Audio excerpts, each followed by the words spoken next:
buenos días. Estamos domingo para aprender de la palabra del Señor y seguimos en nuestra serie de Apocalipsis. Estamos estudiando hoy la segunda iglesia, la iglesia de Esmirna.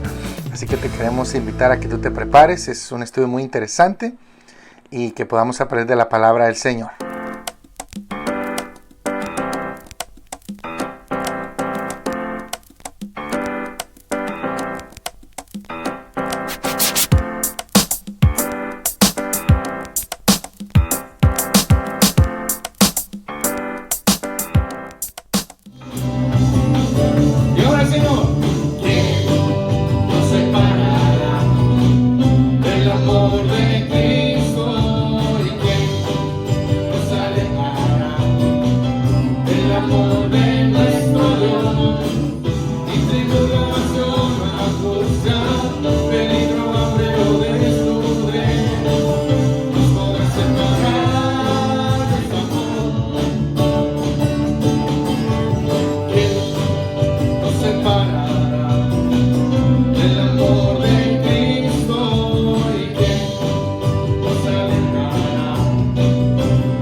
Creo en ti, creo en ti.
quiero levantar a ti mis manos, Padre. Y de ahí, quiero levantar a ti mis manos. Maravilloso Jesús, milagroso Señor. Llena este lugar de tu presencia. Descender tu poder a los que estamos aquí. Yo creo en ti, Jesús. Creo en ti, Jesús. Y lo que harás en mí. Creo en ti, Jesús. Creo en ti,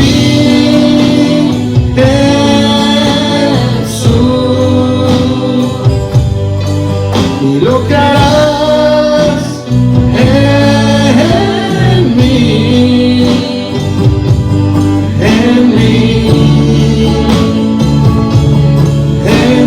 dile Señor, recibe toda la gloria, recibe toda la gloria, precioso Hijo de Dios. Dile Señor, recibe toda la gloria, recibe toda la honra, precioso Hijo de Dios. Toda la batería, dile, recibe toda la gloria, recibe toda la honra. Vamos hermanos, canten. Precioso Hijo de Dios.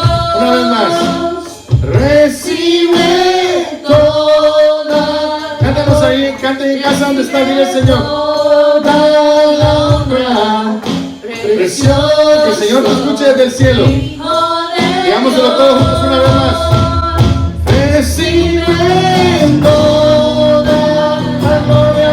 Recibe toda la honra.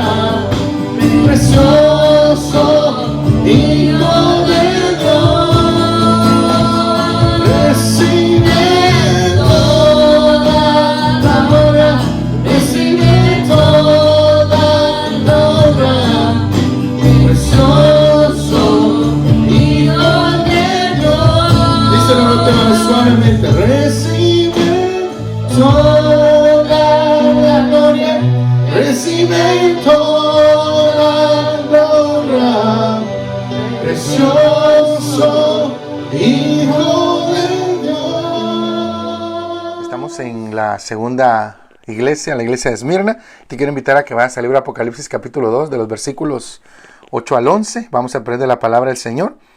Y esta es una carta, la carta a la iglesia de Esmirna es una carta a la iglesia perseguida. Así que vamos a Apocalipsis 2, del 8 al 11. Yo lo voy a leer aquí y sígueme tú con tu vista. Apocalipsis capítulo 2, de los versículos 8 al 11. Cuando lo tengan me dices amén. Ya dijo amén, búscala en su Biblia. Si no tiene Biblia, corra por ella. Es bueno que podamos abrir nuestra Biblia. Cuando los españoles conquistaron América, ellos hicieron todo lo posible porque nuestros pueblos no aprendieran a leer. Porque la lectura libera a la gente. La lectura hace que las personas aprendan y cambien su mentalidad. Una persona que no le gusta leer es una persona que le gusta ser ignorante. Así que yo quiero animarte a que tú abras tu Biblia, busca una Biblia. Y por eso fue de que los españoles pudieron controlar a nuestros pueblos por muchos años y los mantuvieron en esclavitud. ¿Sabes cómo? Porque no les enseñaron a leer. Si tú tienes el privilegio de leer, entonces úsalo. ¿Y qué mejor privilegio que leyendo la palabra del Señor? Apocalipsis 2, del 8 al 11, es un versículo corto, pero muy potente. Dice, escribe el ángel, Apocalipsis 2, 8, dice en la Biblia, y escribe el ángel de la iglesia en Esmirna, el primero y el postrero, el que estuvo muerto y vivió, dice esto: yo conozco tus obras, y tu tribulación y tu pobreza, pero eres rico. Y la blasfemia de los que se dicen ser judíos y no lo son, sino son sinagoga de Satanás. No temas en nada lo que vas a padecer. He aquí el diablo echará a algunos de vosotros en la cárcel para que seáis probados, y tendréis tribulación por 10 días. Sé fiel hasta la muerte, y yo te daré la corona de la vida. El que tiene oído, oiga lo que el Espíritu dice a las iglesias. El que venciere no sufrirá daño de la segunda muerte. Qué versículo tan bueno. Y sabes, el Cristo resucitado da este mensaje a la iglesia de Esmirna. Y esta es una carta a una iglesia perseguida. Tenemos que caminar, y quiero resumirte el mensaje de hoy. El punto número 1, debemos caminar por fe. Tenemos que tener cuidado de no caminar por vista. El punto número 2 dice, tenemos que caminar por fe. Y en esos dos puntos nos vamos a enfocar en esta mañana. Algunas personas caminan por lo que ven y otros caminan por fe. El desánimo aparece cuando tú solo confías en las cosas que ves, en las cosas materiales. El estado de la iglesia de Esmirna era un estado triste. Habían caído en tribulación y en pobreza. Siempre fue una iglesia perseguida a través de las edades. Y su corazón se había rendido, se había desanimado. ¿Se parece eso a nosotros hoy en día? Caminando, pero debemos entonces caminar por fe. 7 cosas rapiditas que vamos a hablar acerca de esto. Jesús como Dios tiene la última palabra. Jesús como hombre ha vencido la muerte. Sus ojos están en las flechas. Él conoce nuestras obras, nuestro dolor y cuando tenemos oposición. Tú eres rico en tus riquezas. Vamos a ser puestos a prueba. Vamos a ser medidos por Él. Pero no tenemos que tener miedo. Él tomó una corona de espinas para darnos una corona de vida. Y la segunda muerte no nos va a dañar. Así que buenos días nuevamente. ¿Cómo estás? Hermanos de nuestra iglesia South City y hermanos también que nos ven a través de las redes sociales y del internet, de YouTube, Facebook y cualquier otro medio. Mi nombre es Elvis García. Yo soy uno de los pastores de la iglesia. Y estos son tiempos inusuales. Estos son tiempos extraños. Estos son tiempos que realmente históricos también, que nos han cambiado la vida. Y estamos agradecidos de que también ha sido un tiempo en el que muchos han tenido más oportunidad de estar con sus familias. Estamos agradecidos de que las personas que conocemos aún no han tenido ninguna enfermedad, afortunadamente. Pero si ese es tu caso, oramos por ti. Y si quieres oración, vamos a poner una nota de bendición en los comentarios para que tú puedas poner tu nombre y tus peticiones de oración y podamos orar por ti. Tú puedas saber que hay personas que están orando por ti. Tal vez lo único que hemos sufrido, en inglés le dicen cabin fever. Y cabin fever es simplemente estar encerrado en casa. Y tal vez ese ha sido uno de los sufrimientos para algunos que les gusta andar en la calle. Y sabes, aunque tal vez, y eso se aplica a muchos de nosotros, también tenemos que estar agradecidos por las personas que sirven, médicos, policías, ¿verdad? Personas de limpieza que a través de esta pandemia han servido y siguen sirviendo con riesgo aún de que se contagien. Como cualquier iglesia hoy en día, nuestra iglesia no se puede reunir físicamente. La pandemia del coronavirus nos ha forzado a cambiar totalmente el paradigma o el contexto. Honestamente, han habido cosas difíciles, pero no ha sido todo malo del todo. Nuestros grupos pequeños han seguido conectándose a través de Zoom y yo creo que la experiencia ha sido interesante. Dicen muchos estudiosos del tema nuevamente que esta etapa que estamos viviendo nunca en la historia de la humanidad había vivido y esperamos que nunca vuelva a suceder, pero por años se va a hablar cuando el mundo fue paralizado. Ya estamos cumpliendo un mes de que el mundo entero, piénsalo, se paralizó. Hay muchos reportes también de que la naturaleza ha regresado, ha tomado más control de las ciudades y de carreteras, pues porque el hombre ha salido. También hemos disfrutado el conectarnos más con personas por teléfono y por mensajes de texto, con hermanos, con pastores. Ha sido bueno porque nos ha forzado a conectarnos más. Anteriormente a esto, las estadísticas decían que vivimos en una sociedad muy conectada, pero muy aislada. Pero el hecho de que ahora estemos recluidos en casa nos ha motivado, nos ha forzado a conectarnos más con la gente que amamos. Mientras continuamos en esta serie que se llama Eclesia, cada palabra que dice iglesia en el Nuevo Testamento, en griego, es la palabra eclesia o eclesía en el texto original. Y específicamente nuestra serie se enfoca en las 7 cartas a la iglesia de Apocalipsis. Estas cartas que fueron dadas por Jesús, por el mismo Jesús, al apóstol Juan, que las mandó, las envió a las 7 iglesias que están en Asia Menor. Yo creo con todo mi corazón de que hoy en día escuchar a Cristo mismo, porque estas palabras que leímos son palabras del Jesús resucitado, son poderosas para nosotros hoy y son de valor para nosotros hoy y de importancia. Él está llamando a su gente en este momento, para esta oportunidad, para esta etapa. Él nos quiere llamar la atención y creo que en estas cartas a estas iglesias podemos encontrar estos tesoros del Cristo resucitado. En los evangelios tenemos los mensajes de Jesús cuando Él vivía en la tierra. Las cartas a las 7 iglesias son mensajes del Jesús que había muerto, pero que había resucitado. Y se le apareció a Juan en la isla de Patmos el día domingo, el día del Señor. Por eso los cristianos se reúnen el día domingo para adorar al Señor, no el sábado, no entre semana, y cualquier día es bueno para adorar. Pero Dios definió y Jesús y los discípulos empezaron a tener como práctica el primer día de la semana, que hoy le conocemos como el domingo, para adorar. El asunto es que los sábados en nuestro calendario ya el pueblo hebreo se reunía en las sinagogas. ¿Sabe? Los viernes los musulmanes se reúnen en las mezquitas. Pero el día domingo en nuestro calendario, o el primer día de la semana, que también se le conoce como el día del Señor, los cristianos, no los judíos, no los musulmanes, pero los verdaderos cristianos se reúnen para adorar al Señor. La Biblia no lo dice, y esta es una opinión personal, pero he oído de muchos pastores viejitos, algunos ya están con el Señor, que dicen, no sabemos cuándo Jesús venga, pero tal vez Él venga un domingo.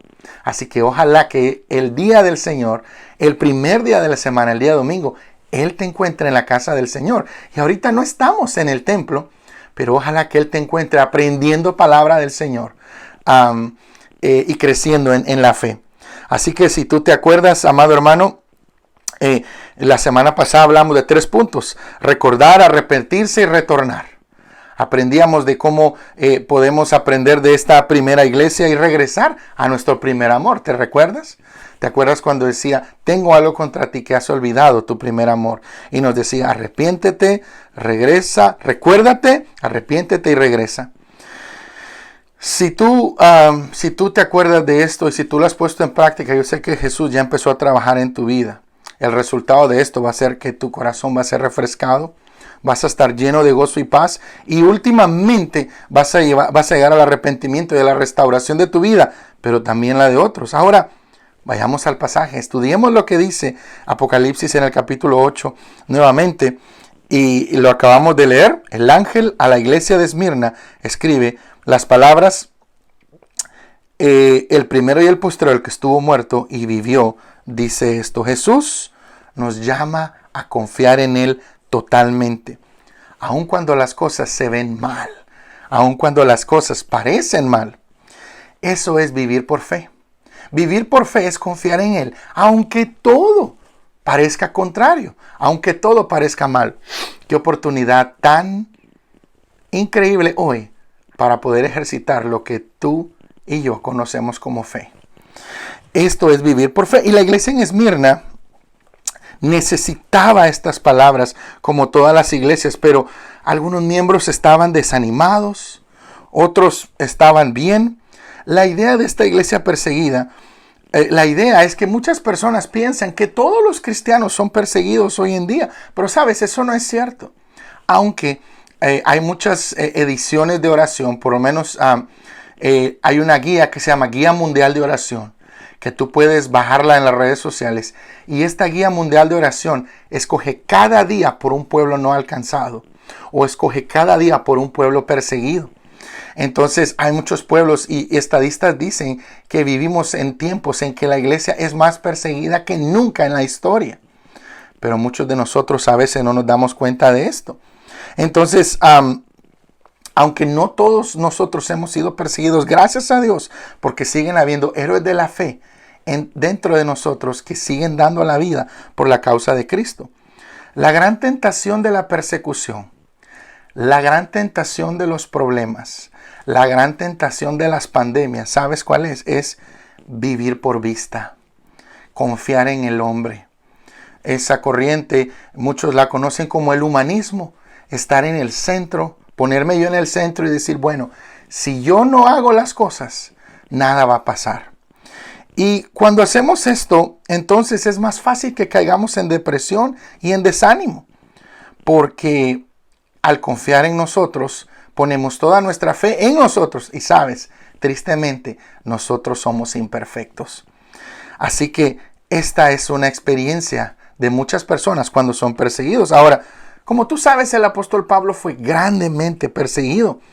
2 Corintios 5, 6 al 7 dice, nosotros somos de buen ánimo y conocemos que mientras estamos en el cuerpo, cuando dejemos el cuerpo, estaremos arriba con el Señor, porque caminamos por fe y no por vista. La primera parte de este mensaje, como te dije en la introducción, se llama Caminando por Vista. Es la experiencia actual de la iglesia desanimada. Caminar por vista, confiar en tu vista, confiar en lo que ves, confiar en lo material, es la experiencia de una iglesia y de personas y de cristianos en derrota. Esmirna era una ciudad creciente de Asia Menor. Era gobernada por los romanos y también vivían muchos judíos en ella. Esmirna está localizada donde hoy se conoce como la ciudad de Izmir, parecida a la palabra, en el mar Egeo, cerca de la costa oeste de Turquía. En el primer siglo, Esmirna tenía una reputación muy importante. Tenía la reputación de ser la iglesia, la ciudad más leal al César. Y aún el trono del emperador mismo estaba ahí y lo adoraban. Esmirna entró en una competencia con otras ciudades y ganó el premio, ganó el privilegio de poder construir un templo al emperador Tiberius, que era el César de esa época. Los judíos locales, los cristianos, eran perseguidos por las autoridades romanas. Eran lastimados, eran humillados porque no tenían poder en las leyes. Así que vemos esta táctica en Hechos 17, cuando los judíos en Grecia llegaron a Tesalónica y hubo un gran problema en contra del apóstol Pablo y de Silas. Dice en Hechos 17, 6 al 7, estos hombres que trastornan el mundo están actuando en contra de los decretos de César, diciendo que no hay otro rey sino Jesús. Estos hombres de Tesalónica se enojaron mucho porque Pablo y Silas adoraban al Rey Jesús, y eso está nuevamente en Hechos 17, del 6 al 7. Vemos entonces cómo estas ciudades eran fieles, sus pobladores eran fieles al César y a sus órdenes. Algunas cosas aquí en Esmirna, igual que en Tesalónica, era que los romanos y la gente que vivía era muy leal y querían probar su lealtad al César. Así que ellos creían totalmente y ciegamente en él. Imagínate estar en la situación de Esmirna y que tú estés rodeado de gente que odia completamente lo que tú crees y que vive en oscuridad espiritual, en paganismo y en adoración al emperador. Qué profundo problema y qué odio había hacia la comunidad cristiana. Entonces definitivamente tenían que reunirse secretamente en la casa de alguien, muy parecido a lo que tú y yo estamos haciendo hoy, solo que hoy no lo hacemos en secreto. Tal vez tú estás desanimado porque, yo ya quiero ir al templo y no me gusta la casa. Bueno, durante más de 3 siglos, o sea, por más de 300 años, esta fue la condición de los cristianos. Ellos no tenían más que reunirse en casas. Ellos no se podían quejar porque era lo único que conocían. Pero ¿sabes qué? En estos primeros 3 siglos del cristianismo fue donde el cristianismo se expandió y creció de una forma increíble. Porque era más fácil el conocer a personas y porque se reunían en hogares. No necesitaban construir grandes edificios para adorar al Señor. Lo podían adorar en su casa y eran personas muy fieles. Así que esta gente que vivía alrededor de esta iglesia de Esmirna era gente que adoraba a dioses falsos. Jesús les habla muy cariñosamente. Jesús, como siempre, les habla muy educadamente. Yo conozco tu tribulación y tu pobreza. El autor Chuck Swindoll nos pone la escena de esta forma. Imagínate tú sentado en la casa de Dios en Esmirna, en una fría mañana, y una pequeña lámpara, una pequeña vela tal vez ilumina la casa de los miembros de la iglesia, y un grupo de cristianos, ahora hombres y mujeres, están sentados. Algunos han sido víctimas de la persecución. Otros simplemente han sido arrestados o se han ido por el desánimo. Algunos tal vez han sido exiliados o ejecutados. Algunos han arriesgado sus vidas solamente para reunirse en esa mañana, cantar himnos a Dios y leer de las Sagradas Escrituras. Todos ellos son gente de fuera, ninguno es local. Desesperados por una palabra de ánimo, por la palabra de Dios. En una oscura luz el pastor abre un rollo, ¿verdad? Porque antes no habían libros, ¿verdad?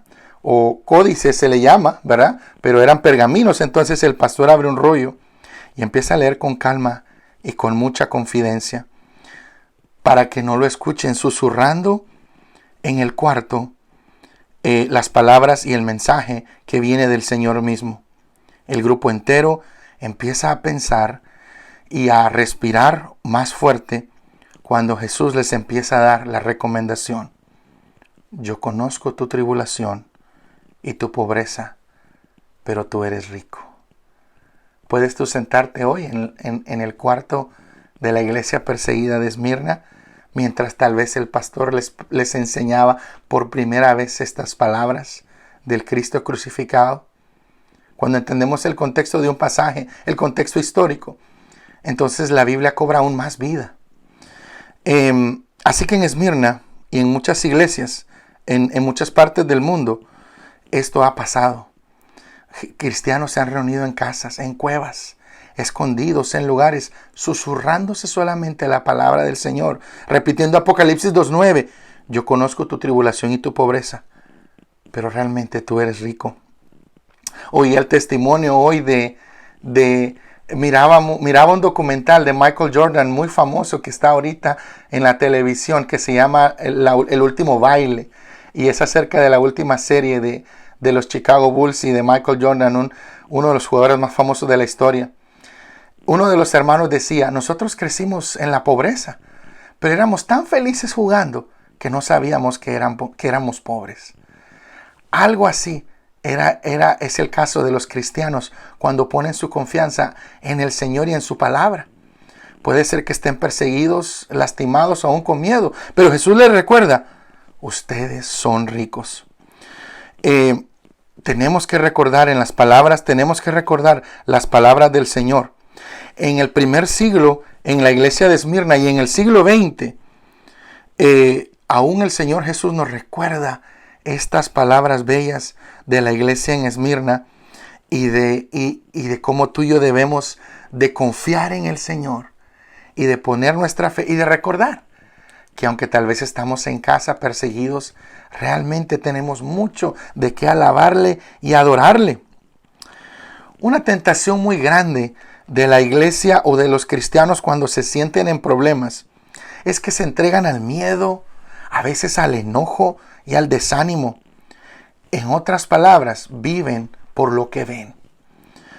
La vida en América, en Estados Unidos, existe principalmente por raíces cristianas. Y muchas veces este país es bendecido, se salva por esa experiencia común. Esta ha sido una gran bendición para todos nosotros. Pero sabes, desde la fundación de este país se han abierto grietas. Y en tiempos, querido amigo, esas grietas se agrandan. Y entonces se pueden ver que no solamente la prosperidad, que no solamente el dólar es lo que ayuda a las personas. Hoy en día tenemos ejemplos de artistas multimillonarios con fama y dinero, pero que se han quitado la vida. Amado hermano, el dinero, el dólar o cualquier cosa que tú pienses que te da la felicidad, realmente no lo es. Esmirna es una de dos iglesias, la otra se llamaba Filadelfia, en la que Jesús realmente no les llama la atención. Y todo es positivo. Y este es el caso de esta lectura de Esmirna. Ahora, algunos de ellos estaban confiando en lo que miraban. Y por eso estaban desanimados. Jesús no les regaña. Jesús no les llama la atención. Él les muestra su realidad. Él les muestra el verdadero estado de las cosas. Jesús les muestra que ellos habían experimentado oposición. Y dice ahí, yo conozco tus obras, tu tribulación, el versículo 9, y tu pobreza, pero eres rico. Y la blasfemia de los que dicen ser judíos y no lo son, sino sinagoga de Satanás. No temas lo que vas a padecer, he aquí el diablo echará a algunos en la cárcel para que seáis probados, y tendréis tribulación por 10 días, sé fiel hasta la muerte, y yo te daré la corona de la vida. Tenemos que caminar, amados hermanos, por fe, no por vista. Y ese, amados hermanos, es nuestro segundo punto de hoy. 7 cosas que podemos ver aquí que son realidades de cristianos que viven en el reino de Dios. Cuando Jesús vino a la tierra, Jesús instituyó algo que no se conocía hasta ese entonces. Aparte de la institución de la iglesia, con Jesucristo comienza el reino de Dios. El reino de Dios implicaba muchas cosas, una nueva forma de salvación, una nueva forma de trato de Dios para con el hombre. Jesús comienza, amados hermanos, el reino de Dios. Y tú y yo no tenemos que seguir viviendo solamente por lo que vemos, seguir sufriendo por lo que vemos. Cristianos que sufren son cristianos que viven solamente en lo que ven. Pero tú y yo tenemos que vivir con una fe que no se mueve, con una fe en el reino. Y por favor, toma nota y subraya si tienes tu Biblia ahí física estos versículos. La persecución a veces viene más rápido de lo que tú crees. Vaya que esta pandemia nos ha enseñado eso. ¿Dónde estabas tú hace un mes? ¿Qué estabas haciendo? ¿Cuáles eran tus planes? Cientos de personas pensaban que iban a ir de vacaciones de Spring Break. Cientos de personas tenían pagadas ya sus vacaciones. Cruceros, vuelos a otros países. Y todo se acabó, todo se fue a la borda de un día para otro.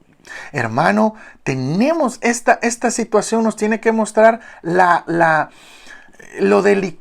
frágil que es el sistema humano, lo frágil que es la vida humana.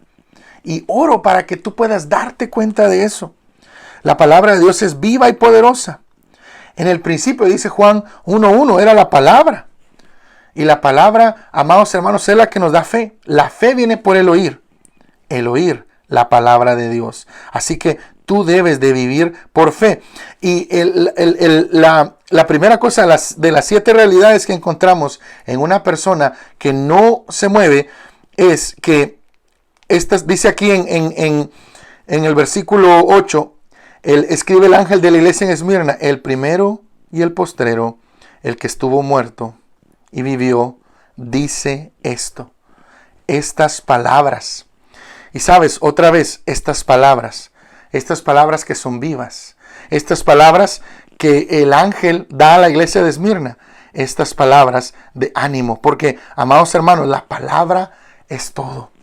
La fe viene por el oír, pero no el oír los chismes de alguien más, no el oír la radio, no el ver las noticias. La fe viene por el oír la palabra de Dios. Estas cortas palabras deben traer vida y fe a tu corazón. Estas cortas palabras son capaces de inspirar, de dar poder para cambiar, poder para animar, poder para inspirarnos en cualquier situación o circunstancia que nos encontremos. El término el primero y el último para Dios se usa también en Isaías 44 y en Isaías 48.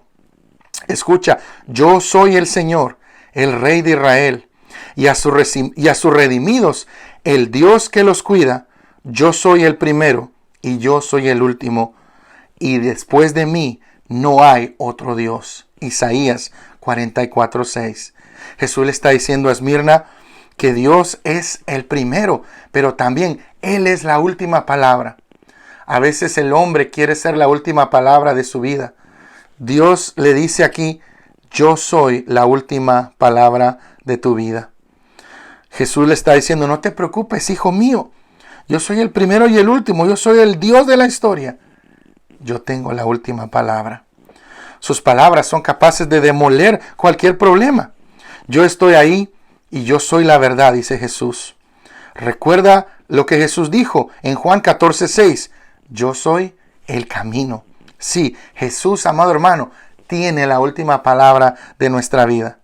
No solamente el Señor nos llama, el Señor nos está mostrando que Él es el primero y el último, pero también Él dice, el que muera no tendrá temor. El que muera vendrá a vida, dice, amados hermanos. Y esta es la realidad número 2. Y dice aquí en el versículo 10, dice, sé fiel hasta la muerte y yo te daré la corona de la vida. Pareciera una contradicción de términos. El que muera vendrá a la vida. Y esto, amados hermanos, nos anima porque Jesús ha vencido la muerte.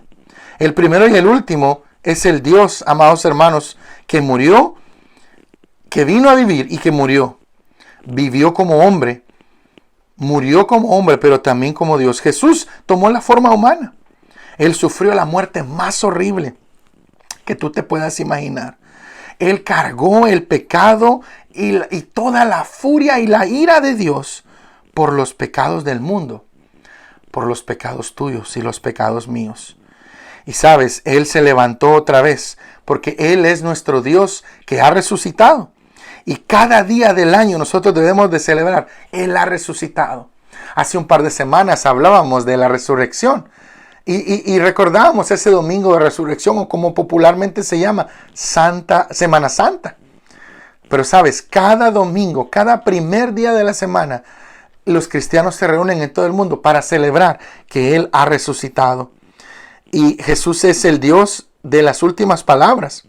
Pero Jesús también es el Dios que ha vencido la muerte. Mira lo que Jesús le dice a la iglesia en Esmirna en el versículo 9. Nuevamente, yo conozco tus obras y tu tribulación y tu pobreza. La realidad número 3 es que Él conoce tus lágrimas y tus problemas. Sabes, Él no es distante. Él no es un creador impersonal que está en su trono ahí en el espacio. Él está tan cercano como tú quieras y como tú desees. Él te va a ayudar a pasar por cualquier dolor, tribulación o circunstancia. Él simpatiza contigo. Él nunca está tan lejos de una corta oración. Sabes, Él te conoce y Él conoce tus lágrimas y tus problemas. Versículo 9 dice, yo conozco tu tribulación y tus problemas, pero la verdad es que tú eres rico.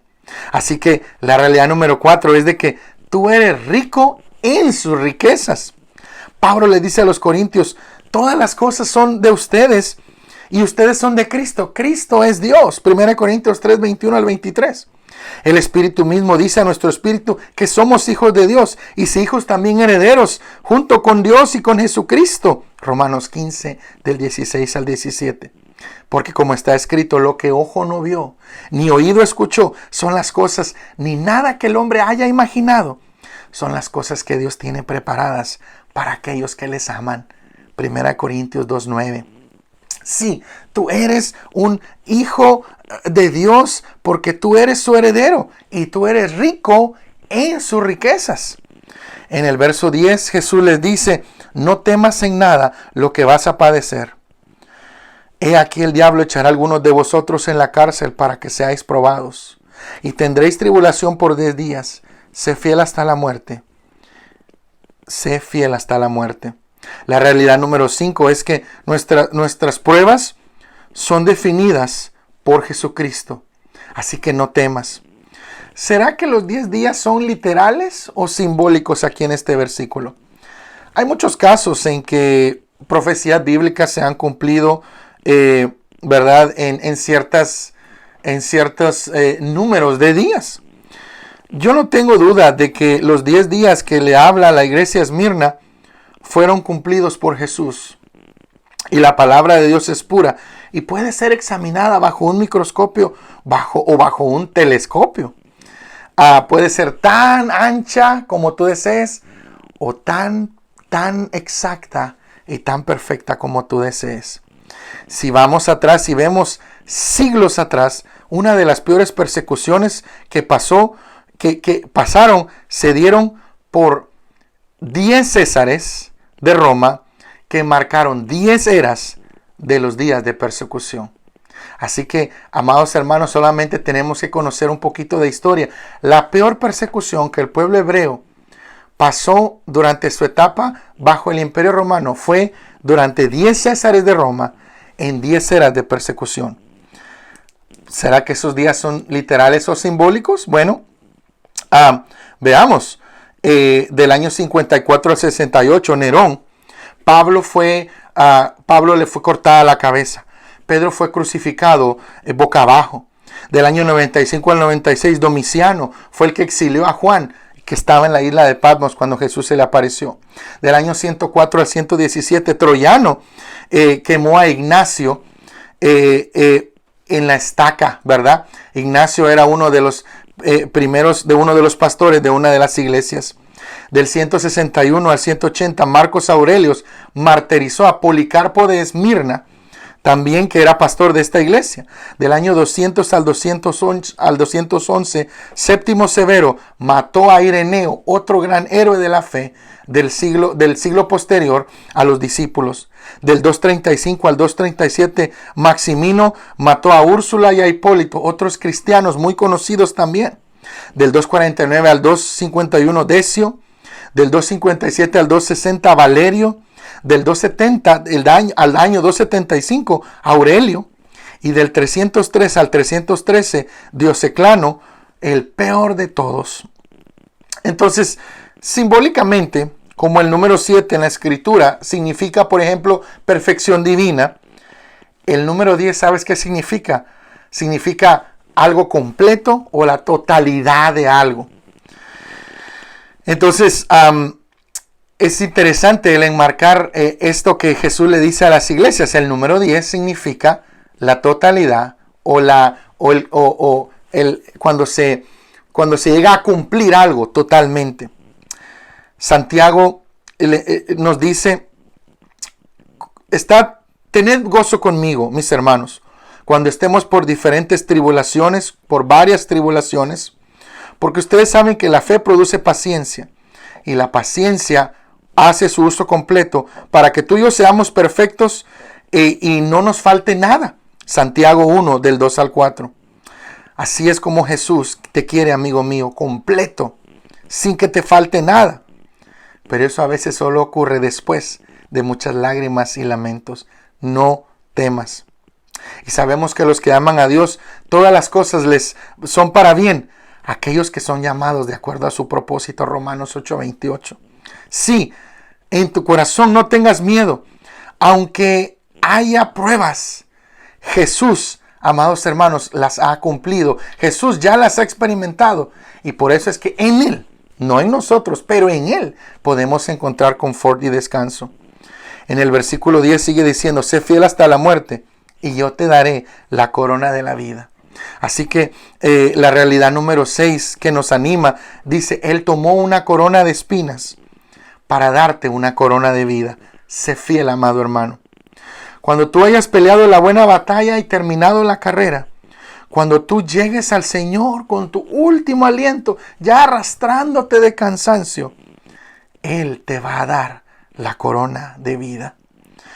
Esto me hace recordar a Pedro, que, ¿verdad? Fue difícil su vida, pero al final en el libro de los Hechos, él es el primero que se para y predica un gran mensaje después que Jesús los había dejado. No te voltees, no dejes tu fe, no te olvides de tu primer amor. La Biblia dice que Él va a secar, Él va a limpiar toda lágrima de nuestros ojos. No van a haber más lágrimas ni dolor, dice Apocalipsis 21:4. No más llanto, no más dolor ni lamento. ¿Cuán bueno es eso? Sé fiel, amado hermano. Él tomó una corona de espinas para darte a ti una corona de vida. Por último, leemos en el versículo 11. Si lo quiere leer ahí conmigo, dice, el que tiene oído, oiga lo que el Espíritu dice a las iglesias. El que venciere no sufrirá daño de la muerte segunda. Tú y yo podemos conquistar. Tú y yo podemos salir victoriosos. Tú tienes que saber, amado hermano, que esta promesa no es para todo el mundo, pero solo para aquellos que han creído que Jesús es el camino, la verdad y la vida. Nadie viene al Padre, nadie, si quieres subrayarlo, viene al Padre si no es a través de Jesús. Juan 14:6. Las religiones, amado hermano, ponen otros caminos. Date cuenta, las religiones ponen otras veredas y te dicen, este es el camino a Dios. Pero si eso es cierto, entonces Juan 14:6 no es cierto. Él dice, nadie viene al Padre si no es solamente por mí. Esto es solamente para aquellos que han creído en Jesús o que crean en Jesús, aquel Jesús que murió y resucitó por ellos. Aquellos que se arrepientan de sus pecados y que entreguen su corazón a Él. Apocalipsis 20, 14 al 15 nos dice, y esta es la segunda muerte en el lago de fuego, y cualquiera que no fue encontrado su nombre en el libro de la vida fue lanzado al lago de fuego. Otra vez, Apocalipsis 20, 14 y 15 si lo quieres buscar. Y la muerte segunda fue lanzada al lago de fuego. Y cualquiera que no se halló en el libro, escrito en el libro de la vida, fue lanzado al lago de fuego. Sabes, el destino final de los creyentes no es el infierno. El destino final de los creyentes es el lago de fuego, según nos le enseña la palabra del Señor en Apocalipsis. Y sabes, esto es un lago de fuego. No se necesita leña, no se necesita carbón. Es un lago literal de fuego. ¿Por qué Jesús dejó su trono y vino a la tierra a sufrir una muerte horrible? ¿Por qué? ¿Sabes? Por ti. ¿Y qué tal si no hay lago de fuego? Por favor, entiéndelo. Si no hay lago de fuego, ¿por qué Jesús se sacrificó tanto para que la humanidad sea salva? La Escritura nos muestra que hay un lago de fuego literal donde van todos aquellos que mueran sin creer en Jesús. El autor John Piper dice, si hay algo peor que la muerte, es algo que se llama la segunda muerte, o la muerte segunda, lo dice en nuestra Biblia en español.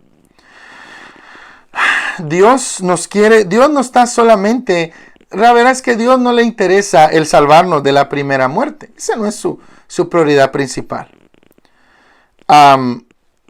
Probablemente todos muramos de alguna forma, pero Él está totalmente enfocado en rescatar a todos de la segunda muerte. Amado amigo, por eso es que Jesús entregó su vida por ti. Él está totalmente enfocado en rescatar a la humanidad, en rescatarte a ti de la segunda muerte. Jesús dice, no hay amor más grande que aquel que da su vida por sus amigos. Juan 15:13. Él no solamente habló estas palabras, Él literalmente las cumplió. Cuando Jesús estaba en la cruz, Él te entregó su corazón. Él entregó su cuerpo entero en castigo para que tú nunca tengas que experimentar esa clase de castigo. Hermano, Él te conoce íntimamente y Él está viendo tu caminar a diario. Si tú reconoces que hay pecado en tu vida y tú necesitas perdón, Él totalmente te va a perdonar y te va a hacer su hijo. Entonces, cada uno de estos 7 puntos de ánimo se harán una realidad para ti. Porque si te das cuenta, todos estos están enfocados en la persona de Jesucristo. Si tú nunca has puesto tu confianza en Jesús, yo te quiero invitar a que tú cierres tus ojos y ores conmigo y le digas, y no simplemente las palabras las repitas, pero con creyendo en tu corazón, con una actitud diferente de corazón. Y que tú le digas, Señor Jesús. Y si tú quieres abrir tu corazón, repite conmigo. Y si tú quieres ponerte a prueba, ponerte a cuentas hoy con el Señor, dile, yo sé que tú eres el camino, la verdad y la vida, y que tú eres el único que me lleva al Padre. Yo he pecado contra ti en muchas formas y estoy totalmente arrepentido. Gracias por amarme lo suficiente para morir por mí en la cruz por mis pecados. Ven a mi corazón, ven a mi vida, hazme tu hijo hoy. Dame la gracia para vivir para ti y para seguirte todos los días. Amén. Así que, amado hermano, si tú estabas viviendo solamente por vista, seguramente tu caminar y tu vida estaba en un estado muy desanimante, muy triste, con mucho miedo y preocupación. Si tú estabas caminando solamente por lo que mirabas, tal vez estabas en depresión o estabas en tristeza. Pero si tú vives por fe y si tú ahora estás viviendo por fe, tu corazón se puede regocijar en estas palabras de Jesús a la pequeña iglesia de Esmirna. Estas 7 realidades del Dios glorioso nos ponen a nosotros en su reino para que nos gocemos con Él. Gracias por escucharnos y acompañarnos hoy. Que el Señor te bendiga.